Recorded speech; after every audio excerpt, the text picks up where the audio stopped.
Hello and welcome to iGCSE Success. If you're new here, a big hello to you. I'm an English teacher and I post content here on YouTube to prepare students for their Cambridge First Language English exam. And if that sounds interesting to you, be sure to check out the videos on my channel because I break down a number of the core skills needed to succeed with First Language English. So last week I posted a Q&A video just without the questions and answers, but I asked you guys to send me questions, and in this video I'm going to answer some of those questions. So let's get straight to it. So the first question comes from Sakiwo. Apologies if I butcher any of these names, by the way.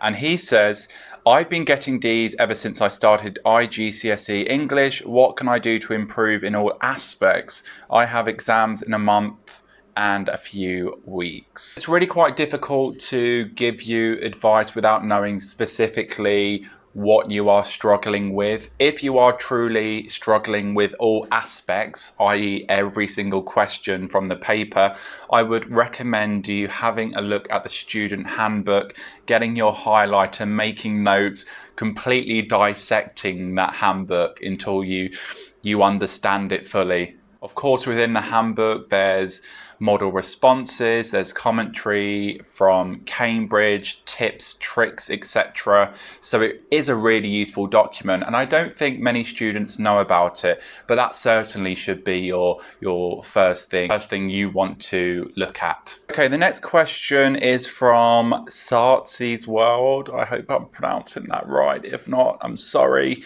She says, may you please do a series of writing an interview. That's where I need to improve on. Thank you for coming up and taking some of your time to help us. I will be doing future videos on the different text types, but I have such a long list that I need to get through.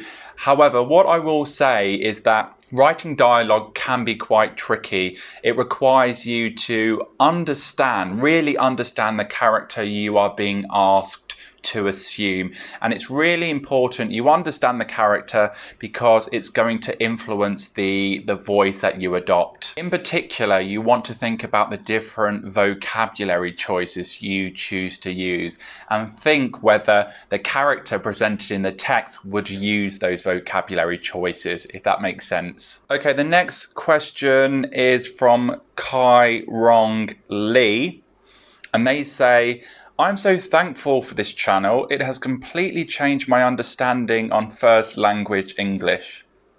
Also, as you said, you are helping people from around the world. I'm from Malaysia.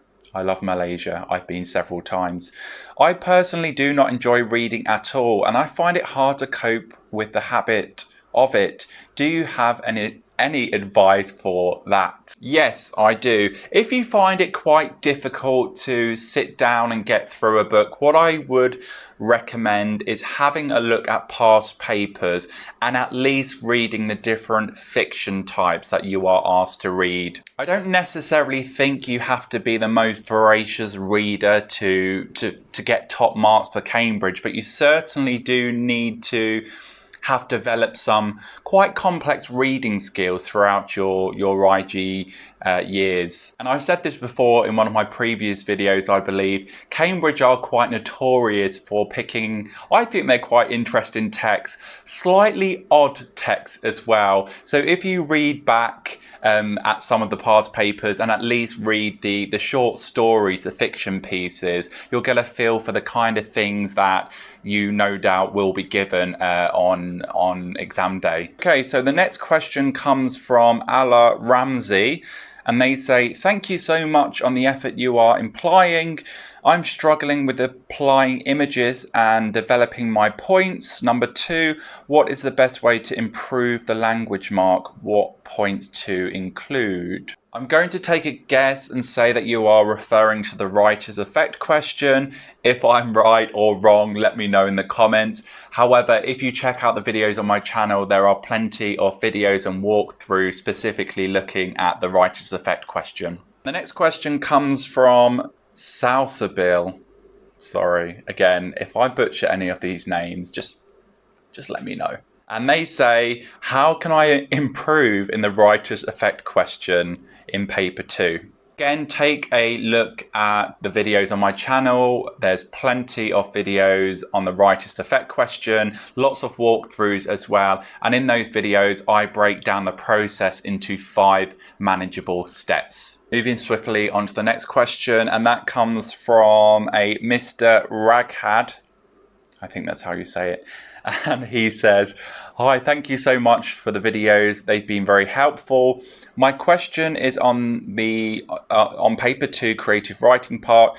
I want to do the descriptive writing, but I've always struggled with the structure. Do you have any techniques on how to plan my descriptive writing quickly, and any advice on structure, how to start it and how to end it?" My students don't actually do the writing composition paper, because in lieu of that they do 3 pieces of coursework, which is the remaining 50%. However, I will give you the same advice I give to them when they are planning and writing their descriptive coursework. That really is to have 3 parts to your description. You need to remember that descriptions are rarely static, and you really don't want to write a piece of descriptive writing that is static. What I mean by this, I guess, is that you want to include some movement. So I always say to my students, start by sort of imagining your scene from afar, almost sort of describing the silhouette or the landscape from afar, and perhaps describe being in the queue,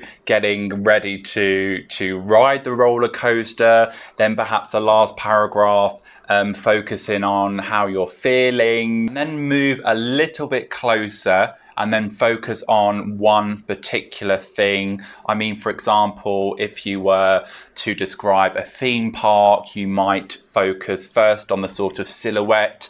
And so yeah, a plan for a piece of descriptive writing really needs to be as simple as, this is my first image, second image, and my last image. So the next question comes from Murinal. And her question is, firstly, in paper 1, how to manage time. Paper is too lengthy. That I agree with. And time falls short.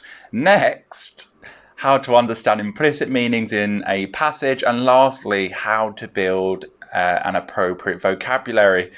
Thank you so much for your selfless help. Really helps me to decrease pressure and tension before exams. P.S. I have sent you another email. I mean, I could use this time to go on a rant about the paper still being 2 hours long, no additional time given, the amount of new content you have to get through, but I'm not going to, and I'm just going to answer your question. Managing time, it really is practice, practice, practice. My students tend to spend 15 minutes on the summary question, 30 minutes or 35 minutes on the writer's effect question, and 45 minutes on the directed writing question. That usually leaves them about 30 minutes or so to tackle those newer questions. And you also asked about implicit meanings in the passage. So I'm guessing you are referring to the writer's effect question and any kind of newer questions that sort of assess implicit meaning understanding. Of course, developing the skill to infer, you need to be a confident reader. What I would recommend is to have a look at the fiction text used in past papers, have the mark scheme up, and look at the kind of things that Cambridge expects students to be able to identify. And of course, developing your vocabulary, reading. Not just reading, being an active reader. So again, I would recommend looking at past papers and perhaps underlining any unfamiliar words and defining these words. And there's nothing to stop you from using these words in your written pieces to impress examiners. So the next question, it comes from Jasween. Hi, how can I contact you? I would like you to recommend some books which I can practice the writer's effect on language or learn how to achieve writer's effect, please. Okay, lots of people are asking to contact me. I am emailing a lot of students trying to provide help as and when, but I am starting school, or the students are coming back from Monday, so my time is really quite stretched. However, you can email me. You are more than welcome to email me. My email is ajpace@yahoo.com. I will put it on the screen somewhere. However, if I don't get back to you straight away, I'm very busy at the moment. And regarding the writer's effect question, please do check out the videos on my channel, because there are plenty of videos on the writer's effect question, and more to come actually. So the next question comes from Nick, and Nick says, "We are so grateful. You have helped me as a teacher to be a better teacher." Oh, that's so nice. "But more importantly, you have helped my students. Thank you. Since my students love you more than me, could you give us any hints and tips on study techniques? Also, I'm encouraging my students to do paper 1 question 3 first, then question 2, and then question 1. Please, could you give us any advice, please?" I want to say, and correct me if I'm wrong, Nick, that was the order of the questions pre-2020. I can kind of see the argument for doing the directed writing question first. That's when I guess students are focused. It is a difficult question. However, I really don't think it matters too much. What I think is more important is the timing students spend on each of the core questions. So, and again, this may well be different for your students, but for mine, they spend about 15 minutes on the summary question, 30 minutes on the writer's effect question, and about 45 minutes on the directed writing question. Of course, that leaves them about 30 minutes to tackle the newer questions. So it's still a stretch, actually. In terms of study techniques with my students, certainly when I start the first language English course or early into the course, we often go through the student handbook with a fine-tooth comb, look at the kind of things that students are expected to produce, look at the model responses in that handbook. I always find that quite useful, and I will link that in the description box below. So the next question comes from Smoker X.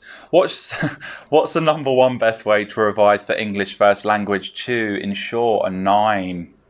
Example, the way to revise for maths is to do lots of practice papers. I mean, English is really no different. There are a wealth of past papers available to have a go at, but only attempt the past papers once you are completely, and I say completely, confident with the 3 core skills assessed. So the writer's effect question, the directed writing question, and of course the summary question. There is absolutely no point attempting a past paper if you can't summarize, or if you can't write a journal, for example. So we are almost at the end. The next question comes from Aryaman. What is the difference between a formal report and a newspaper report? Both are very, very different. Both are formal pieces of writing. What I would recommend is checking out your local news website and just going on there and looking at what a newspaper report looks like. I will also in the description box link a video which I created some weeks back looking at report writing. And if you compare the two side by side, you'll notice that the styles are very different. So Humour says, please keep posting. Please keep posting. Your videos are very helpful. Thank you. They made the first language easy. Otherwise, it was very scary. We know you will be busy at school. As schools have started, but I'm sure you will find some time for us too.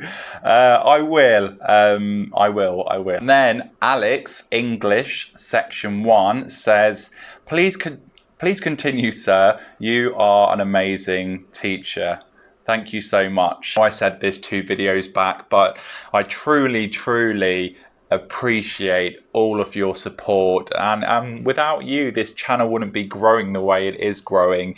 And I love helping you all. Teaching very much runs through my veins. It's what I love to do. I look forward to going to work every day, teaching the students that I do, and As I've always said, if I can make this journey a little bit easier for my students, for all of you watching, then that's a pretty nice feeling. The last question, I've answered it already, but I will answer it anyway.